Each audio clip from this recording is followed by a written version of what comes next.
Ширк бул Аллахка болгон зулумдук биринчиден, экинчиден эң чоң зулумдук, үчүнчүдөн бул кечирилбейт.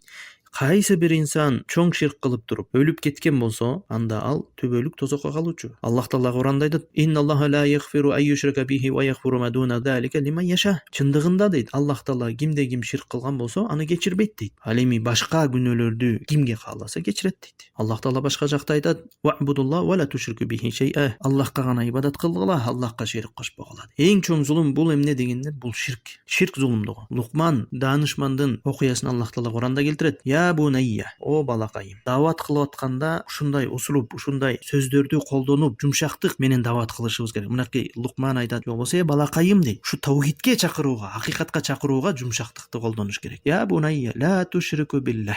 Аллахка шерик кошпо дейт. "Инна ширка ла зулмун азим" дейт. Ал эми чындыгында ширк чоң зулумдук дейт. Кимге болгон? Аллахка карата болгон чоң зулумдук.